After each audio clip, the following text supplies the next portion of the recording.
Hi, everyone. Just before we get going, I want to remind you that everything we talk about and discuss should not be considered as investment advice. The purpose of what we talk about on Catherine Murray Media and Markets on YouTube, as well as Catherine Murray in Conversation With on my podcast, should be viewed as informational and entertainment purposes only. Please definitely do your own research, your own homework, and definitely consult an investment professional before making any investment decisions. And also to note, some of us might hold positions in some of the stocks that we discuss. Joe, great to be able to catch up with you once again. I think that so many people more and more have learned to respect the technicals of the market and that you really can't get away from it. With some of the new record highs and, of course, a really pretty banner earnings season, but somewhat muted stock reaction. Perhaps a lot of the good news is being priced in. Why don't we just start kind of with the big picture and the various indices and kind of see what you're seeing from a technical perspective? So why don't we take a look at the Dow as an example? One thing just to mention, I have these four charts up to help me with the analysis. It's not, it's probably a little bit more confusing for the viewers a little bit to see all these charts. But for me, I can take a snapshot of everything that's kind of going on, and it helps me give a read. So that's my reasoning for doing this. And I'll try and make it as clear as possible. Again, on the upper right is the weekly chart, and that's kind of the focal point. And then the higher time frame over here is the monthly, and the lower time frame and the smaller time frame is the daily in the bottom right. Those are the three key, I think, charts to watch, with the upper right being the most important. So if we look at this Dow Jones, I mean, it broke out at the 30,000 mark and it's just been trending higher. And, the overall pattern, I think, looks pretty good. If you look at this, so this is the 18 week here. And this is a 40 week. And if you notice, I don't have the lines right above them, but if you notice, they're about parallel. And they're rising and they're about parallel. And that's usually the sign of a pretty strong market. Now, in the short term, you can see it's gotten a little bit away from the 18 week moving average, this purple line. So I think there's risk of a pullback again. If you notice, each time it pulls back, it seems to be holding, especially recently. And I mean, I think we can look at the S&P now, because it's very, very similar pattern. Same thing, 18 and 40 rising at a pretty steady rate and about the same rate. But the problem in the short term, Catherine, is we've gotten a little bit away from this 18 week, and it tends to act as a leash. When it gets a little bit too far away, it kind of pulls back. But if you notice, look at every single time it's pulled back to it, it's been providing support. So to me, that's the key to the trend. If we can hold that line, we're still in a solid uptrend. If we break that line, then I think we have to be on the lookout for something a little bit more meaningful in terms of a correction. Okay. So it still looks up and to the right for the Dow and the S&P, but maybe a bit of a pullback, but make sure it holds that 18 week. Right. And right now, so that's like 39, 35. It probably would meet up with it somewhere around 4,000. 4,000 is kind of a key level I'm watching right now. So, we'll just have to see how it plays out. I mean, what you said at the beginning, I think, is actually a lot more important than you might think. But we've gotten good news, and I don't know. I mean, obviously, Facebook's reacting pretty well, but a lot of stocks like Microsoft had decent news, and it was actually down, and it's down again pretty good today. So we got to keep an eye out for that good news formation, where good news comes out and the stocks don't react very well. That can be telling for some kind of a peak being made. So I think it's just something to keep an eye on. Yeah, no, definitely. It's really on my mind for sure. The muted stock reaction. We'll talk about what that means on a fundamental perspective, which isn't our conversation today. But let's take a look at the NASDAQ as well and how that's been performing as of late. So while the Dow and the S&P have made dramatic new highs versus their peak back in February, the NASDAQ has only come up and actually tested that high. And, it's showing somewhat of a slower momentum condition. It looks to me, I would kind of be inclined to think that maybe we're going to form some kind of a little range in here in the near term, maybe just consolidate, pull back a little bit.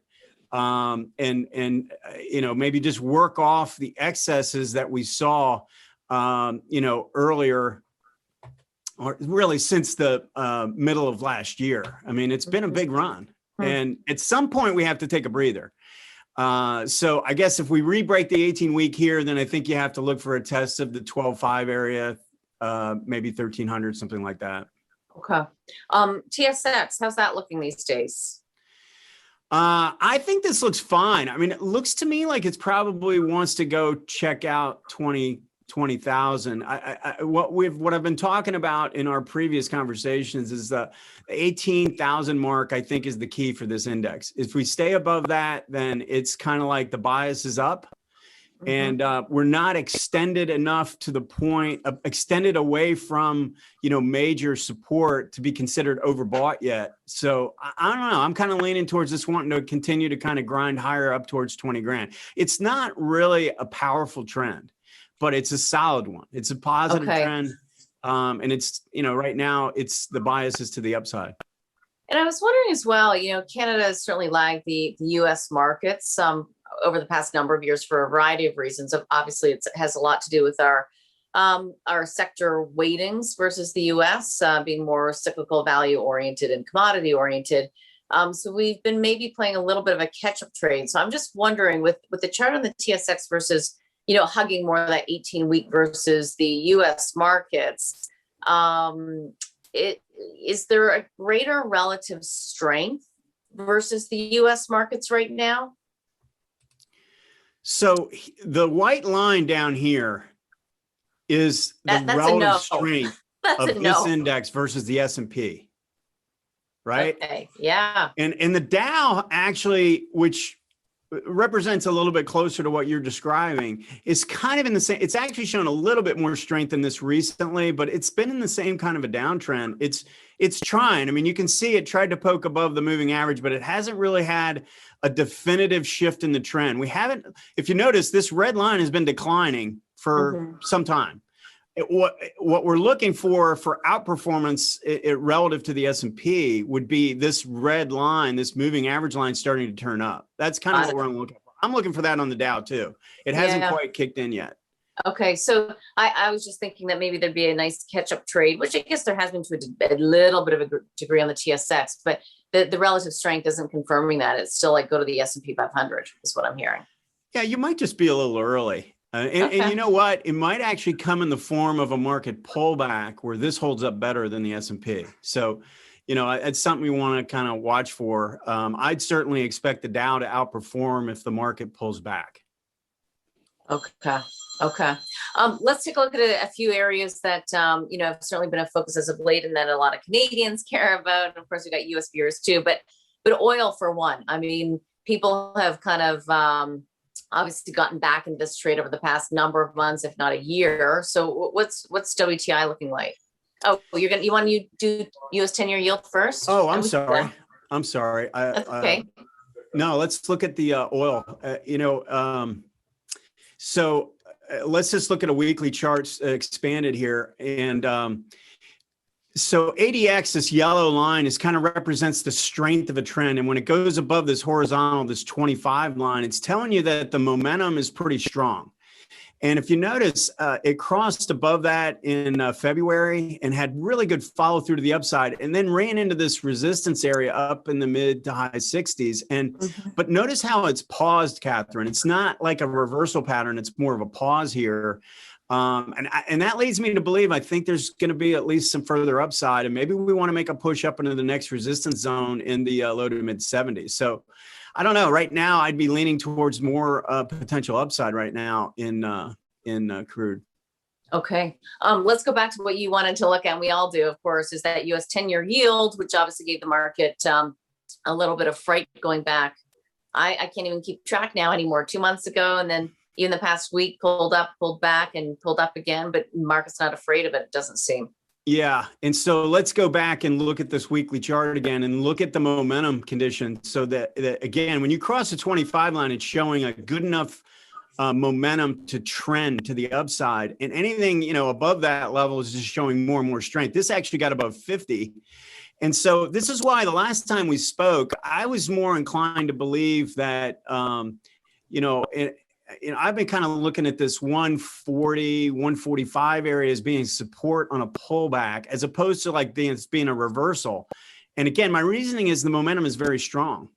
And so it looks like that's what's happening here. Now, it might bounce around in this area a little bit more before it's ready to go again, but I think it wants to work its way up. It hit the target of 175 we discussed in our last call, and then reversed, and it's pulled back and held in a way that I think is really constructive. And I think the next move would be probably up towards that 2 area. And I think that's why the banks are reacting so well right now. They're not pulling back. They're really strong.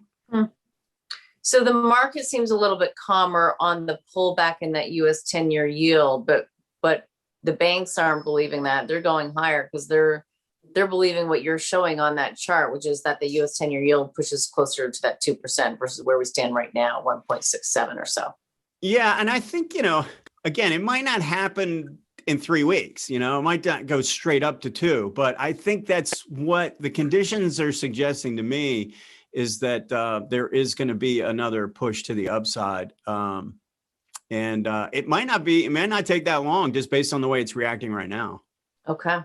Let's take a look at the Canadian dollar as well. Obviously, a week ago, we had in relative terms, a hawkish BOC, Bank of Canada, that got the Canadian dollar going. So give us your reaction. It's really it's been a week since we've had that news. Well, I think the conditions are pretty strong. If we look at the weekly chart, look at this. So there's your 18 and there's your 40, and it's running it. It's not getting extended, which I actually think is bullish. It's just a very steady uptrend with parallel moving average lines underneath and good momentum criteria in place. We're probably coming up into some resistance up here before too long, but what I brought up the last time, and the reason why I think this is somewhat intriguing, is look at this big picture. This is a big monthly chart of the Canadian dollar versus the US dollar. This is a pretty big reversal taking place. Yes, there is some resistance coming up in here that's probably going to provide a little turbulence, probably create a little bit of a pullback or a pause, but I don't know. Based on what I'm seeing, this looks pretty good.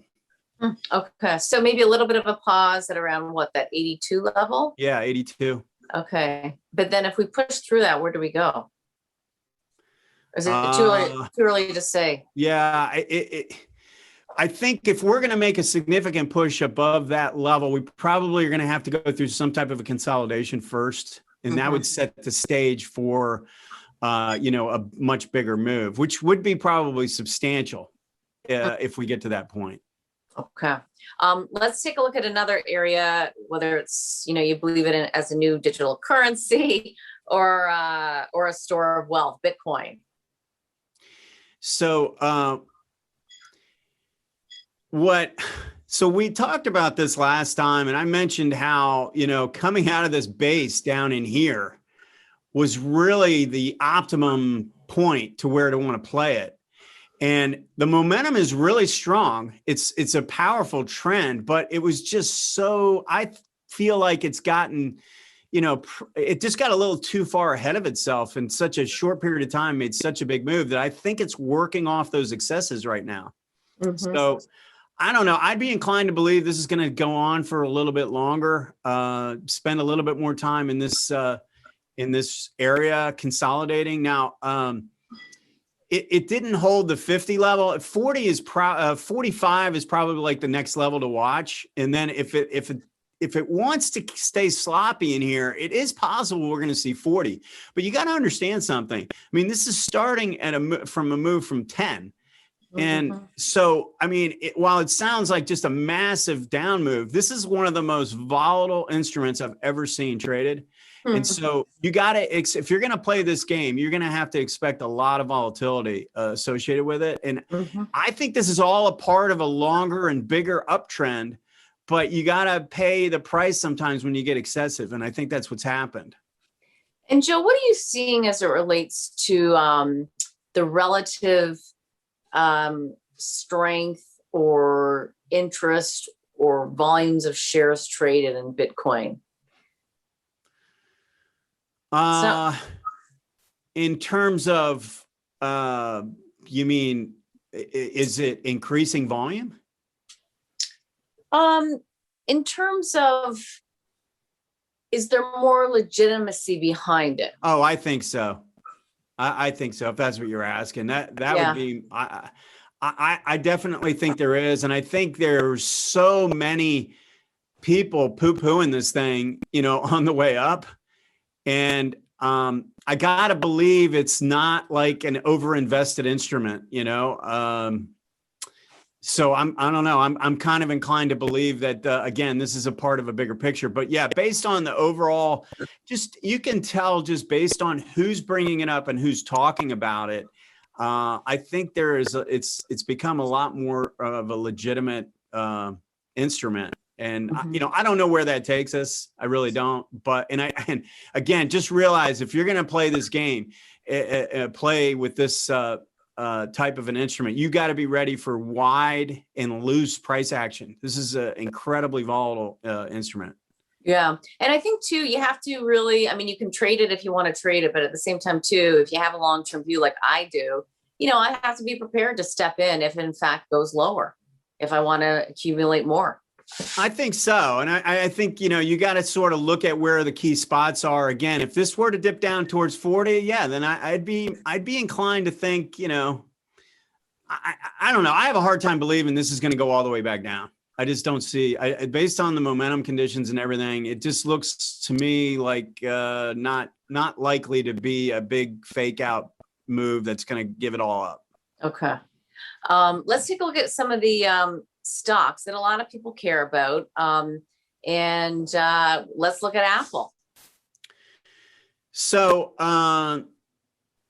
it's just one of those situations where the stock makes a big move into like August of last year.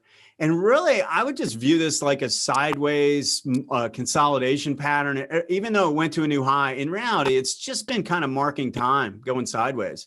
And I don't know. I'd be inclined to think that maybe we're going to get more of that for now. The momentum, it's not great. It's not bad. It's just, I think, because it made such a big move. And if you look at it from December 18, you made a big move and then had one quick drop and then another huge big move. I just don't know if we spent enough time maybe working off some of those, digesting some of those gains. And just based on the pattern itself, it doesn't look ready to go quite yet, I don't think. Okay.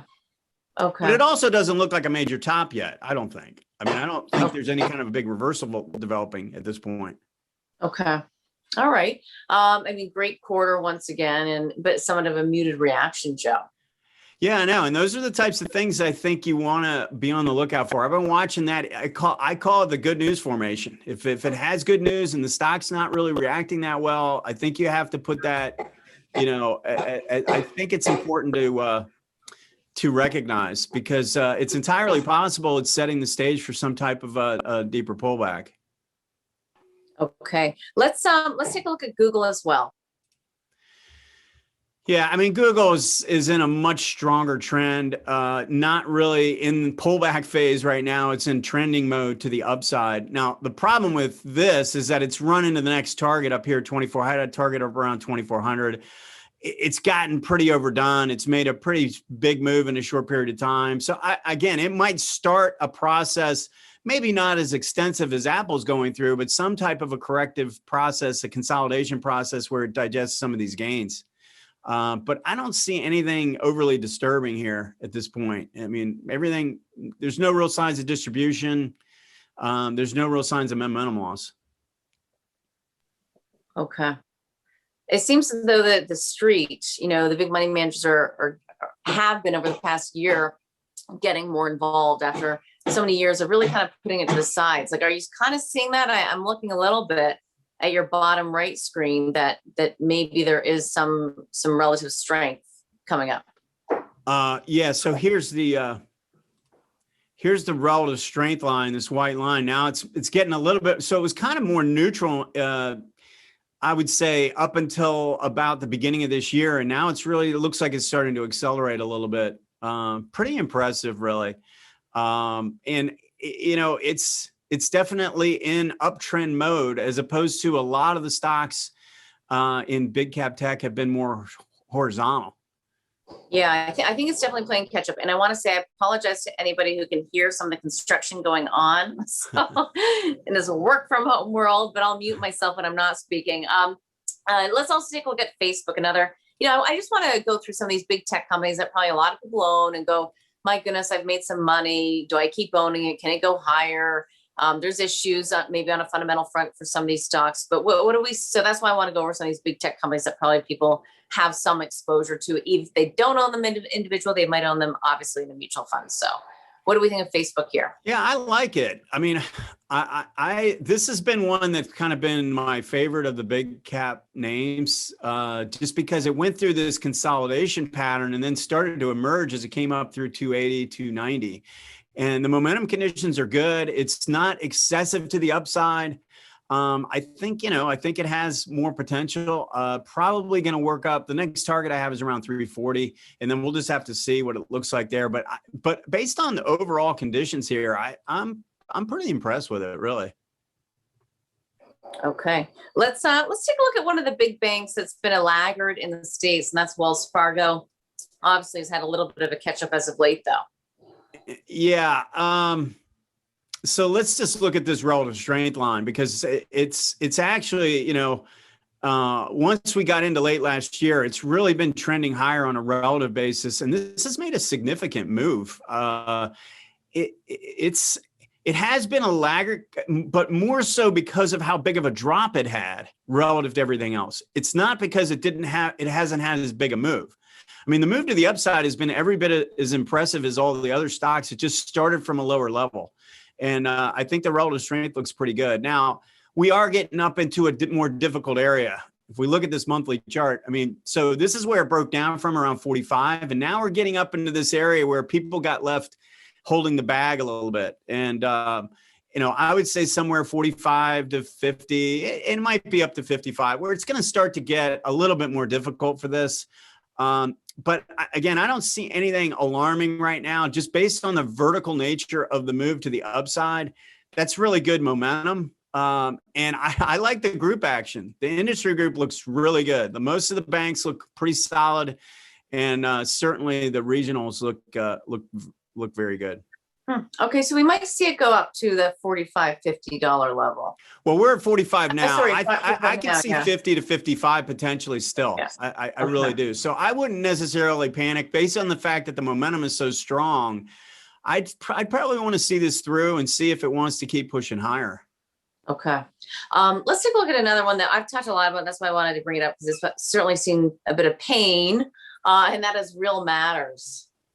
And they had good earnings yesterday. The stock was up nicely. Obviously, people are profit taking today, or they didn't like the conference call. Yeah. So trying to see what's the best way to show you this. So let's look at the weekly. I think this is the best.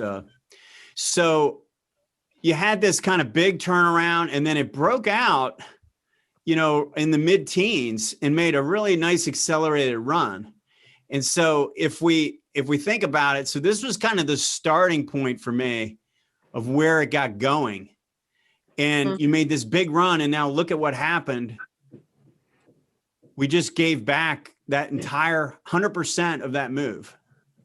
And not only that, the volume, because I've kind of highlighting the volume down here, was pretty heavy. So it's almost like everybody in, everybody out. And so I think that sets the stage for some kind of a range to form. We got resistance probably in the low 20s.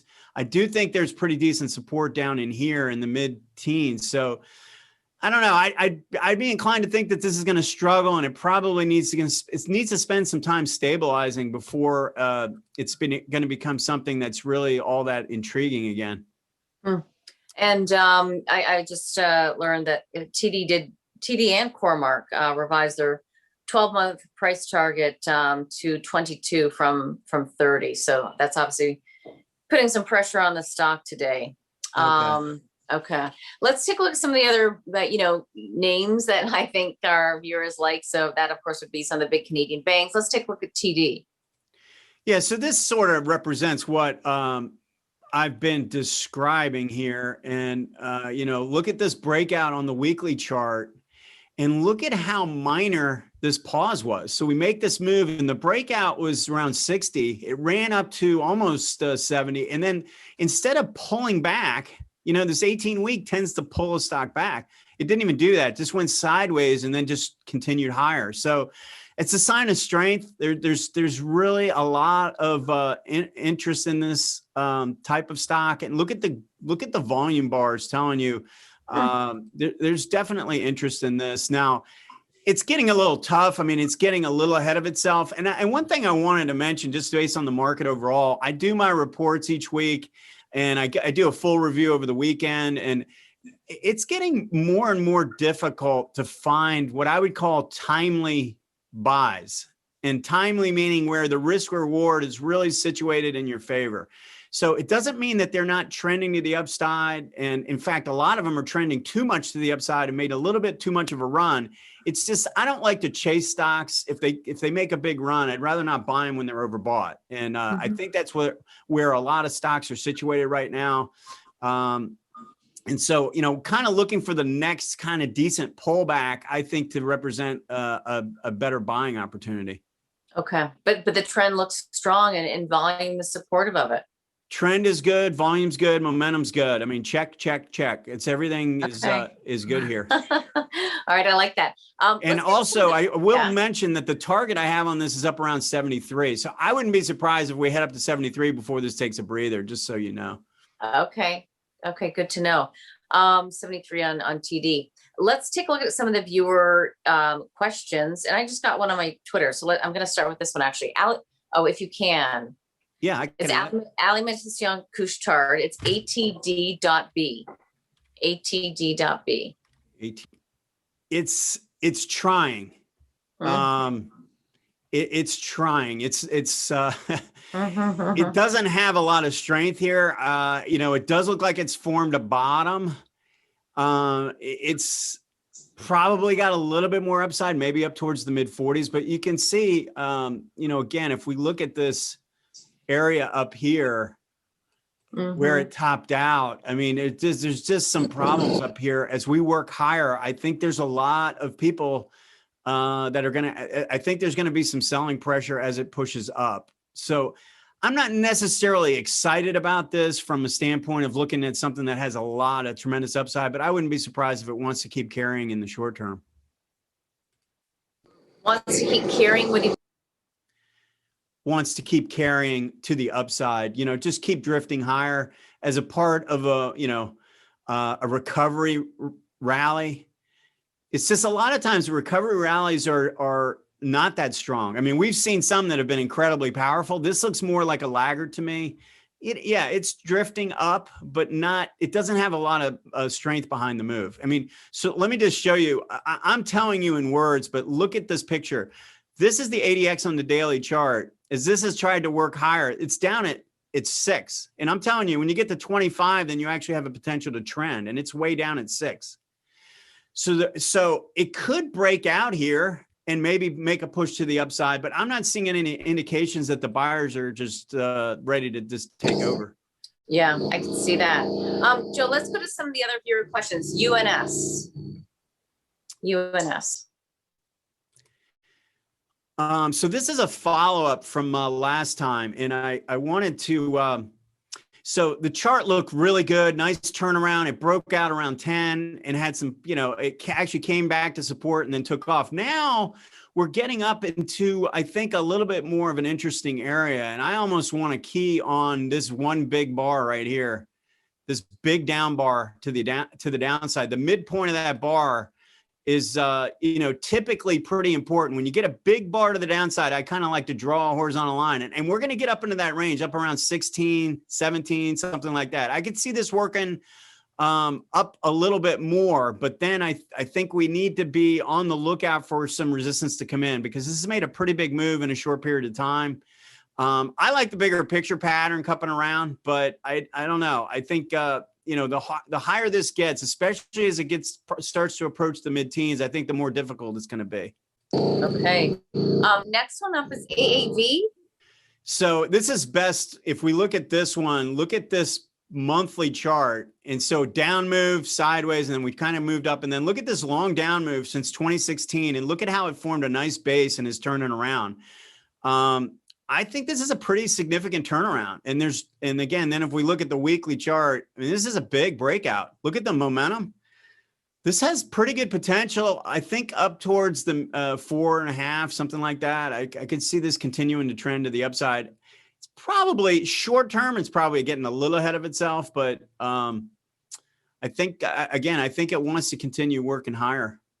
Okay. And then we've got ARX for a viewer. These are all viewer questions, which are awesome. Yeah, so ARX is another, look at this long downtrend and then look at this sideways base that formed. Now the momentum has not kicked in yet. We haven't gotten this going yet. So, I'd like to see a little bit more strength to the upside, probably through 8, 8.5, maybe even 9. And I think we'll start to see improving momentum characteristics. But I got to tell you, I mean, overall, it just looks like this is heading higher over time. Like there's a big turnaround developing. Okay. Let's not forget this VYGR. Yeah. I know was another request. Yeah. Let me just cover that. Yeah. Before I forget. That's in the digital currency world.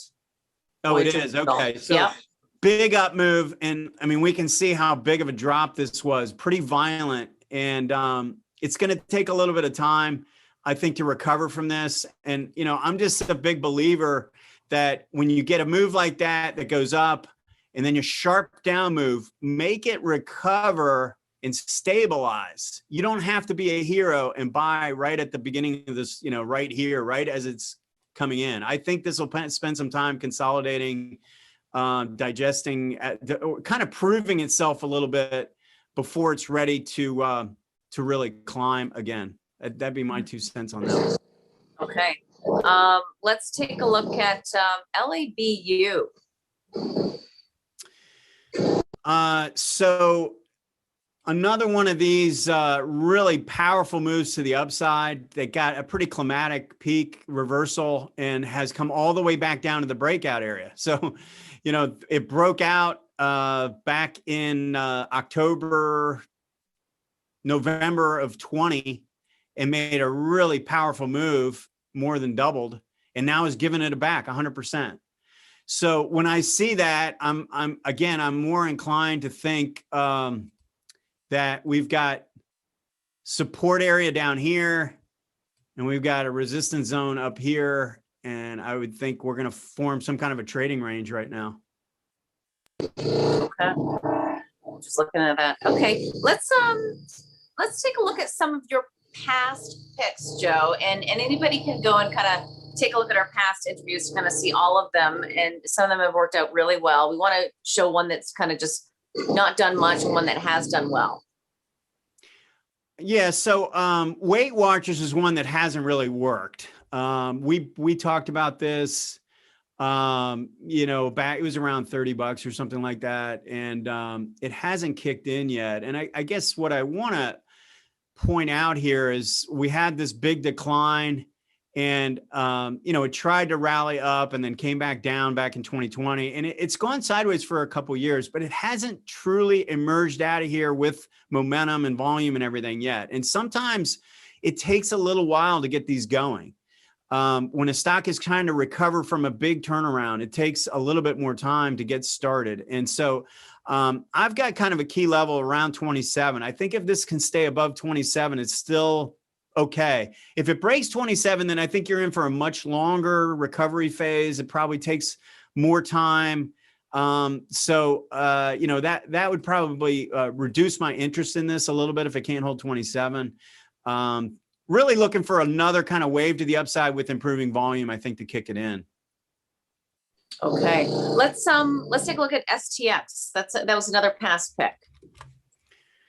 So this one's I'm going to look at the monthly chart because, we talk about the fact that it had done nothing since 2014. In my view, it had done nothing because, here's the peak at 70 and it just kind of chopped sideways. I mean, these are pretty big swings, but in terms of a trending move, it hadn't really done anything, had low ADX. And now all of a sudden it's starting to really kick into gear. and just kind of pointed out on a weekly chart that it was breaking out and then starting to emerge again. And this is just a big area that it's kind of emerging out of. And the momentum conditions are very good. Now it's gotten, I think, too far. It's probably heading to 100. And then I would expect some type of a correction or a consolidation or something like that after that big of a run. Okay. Joe, let's get to some of your ideas. I shouldn't be surprised, but I'm a little bit surprised that you've got a few of them. Just given the way the market's run, that means you really have to do your homework and really do some digging and analysis to come up with ideas in this market, I think. Yeah, it's not ideal. I mean, I put out a report on Wednesdays that I go through pretty much every stock in the database and put out the buy sector. And this week it was much tougher to find timely stocks. I mean, it is more difficult right now. It's telling me, odds are we're going to get some kind of a pullback before too long, even in those individual stocks and areas. But I wanted to mention, RF is a regional bank, and I've talked about this, kind of alluded to it a couple of times. But if you notice, so this broke out at 20. It made a little bit of a run, and now it's pulling back and holding 20 with really strong momentum characteristics. And as a group, if you look at the regional banks across the board, they all have a similar look to them, which I think is pretty constructive. I think that's a very good sign for those. No real sign of sellers in these. Okay. And energy is Hess. A lot of the energy names have moved, but how's Hess looking?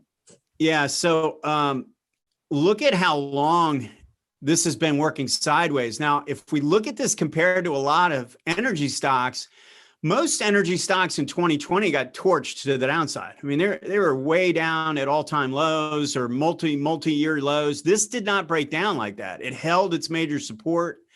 And now it looks like it's trying to actually break out of this base, and it has good momentum behind it and everything. So I like what's going on in energy. I think the recovery phase looks pretty good, but this is a leader.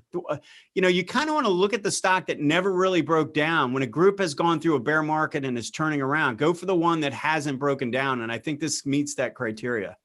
Okay.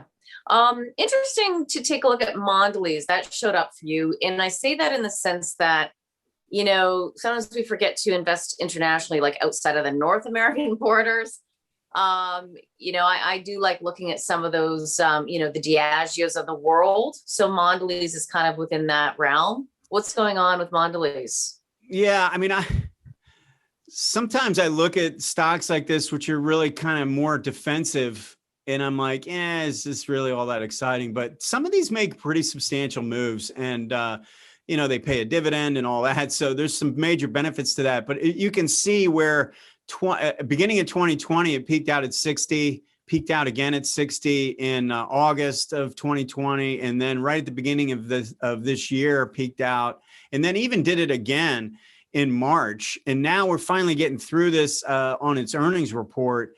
And so I don't know. I mean, to me, it's kind of just breaking a sideways line that, and I think it's constructive that it's made. So you have this major low, and then you made a higher bottom here, and then another higher bottom here, another higher bottom here. So it's clearly kind of making ascending bottoms while this is making horizontal. It's kind of horizontal on the top side. So it's an ascending triangle, which it tends to be a pretty powerful pattern. I like to look for those, and this kind of meets that criteria. So okay. Well, no, I was just, where do we think this could go? I mean, when we look at the chart historically. Yeah, it's probably not going to break any records. I mean, it's mid to high 60s, something like that is probably what I would consider as an initial target. Okay. But, showing a defensive stock, again, if defensive stocks are starting to show up and look a little bit more timely, then it's possible maybe, in the interim, we get a little bit more of a correction in the overall market. Yeah. Yeah. I think that, it's interesting. You can maybe take a look at a Mondelez in terms of if the market sentiment is turning a little bit more defensive, and then maybe Hess just knowing that it could continue to benefit from the WTI movement that we're seeing. Yeah. And RF benefiting from rates. So those correlations sometimes can be difficult to assess. I stick with looking for all the I just look for stocks that meet all the criteria I'm looking for. And I try to just, believe it in what I'm seeing as opposed to just, trying to think about it in terms of what makes sense to me, because sometimes what makes sense to me isn't what is actually going to happen. Right. So many market factors in there. What JBT is another one, right? That you're looking at? Yeah. And, Small cap, smaller. Yeah. It's smaller. It's about a $5 billion market cap, a little under. But again, big breakout. It's in the industrial area. It had a nice move and pulled back and held the breakout area. So I like to see that. And again, overall, the momentum conditions are good. Volume is okay. I'd like to see a little bit better volume, but this is a chart that looks really attractive. If a lot of stocks look like this right now, then I would say we'd have a ton of upside. There just aren't that many that look like this right now. Okay. And then another smaller cap, small to mid cap, is Titan Machinery. So look at the uninterrupted move that this made. I mean, just straight up. And now you're kind of coming back to, this was a previous top. So you'd consider that resistance. Once you overcome that, then you'd assume it'll be support on a pullback. And that's what's happening here. I'd probably like to see this maybe, work up a little bit more and kind of confirm that it's really getting going again. But the momentum conditions are good. The overall pattern looks fine. And I don't know, when you see a big uninterrupted move like that pauses as opposed to reverses, it pauses, there's usually more upside coming in that situation. Okay. So Joe, those are all your current ideas. So RS, Hess, Mondelez, and then two on the smaller side. Let me just, it's great to have Twitter. I just got another question, if we can. Can we bring up Viacom? Yeah. This got caught up in that mess of liquidation. I was talking with clients saying, look, this is really extended. It ought to pull back. I wasn't expecting a collapse. And obviously, again, it got run over. But here's the thing that I think I wanted to point out. So you have this big drop. And in today's world, when you get news like this, a lot of times you have these massive drops and then you don't follow through to the downside off that drop. But this one went down another week, and then finally made a bottom 4 weeks later. So there was a lot of excess selling beyond the initial news announcement. And I view that as a negative. I think that there's an overwhelming amount of resistance in place. Now, it's probably going to try and bounce up a little bit. I was actually thinking 45. It did get to 45. Maybe it wants to get maybe a little bit higher.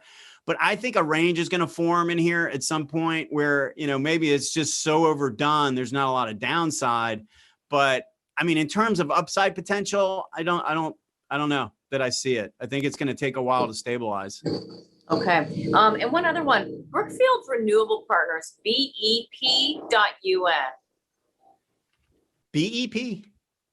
Yes. Yeah. BEP. So, let me just take a look at this. So we've gotten sort of stretched away from on a monthly chart, big move. And then look at this huge move. And it got really far away from the 18-month. The 18-month was down in the 30s, and this got up to 50. So I think what's taking place here, it's not necessarily a bad thing. It went too far too fast. And I think it needs to pull back and spend some time digesting the move that has taken place. So probably a little bit more downside risk in this in the near term as it corrects. Longer term, like really long term, I think it's okay, but probably over the next few months, it might be vulnerable to a little bit more downside.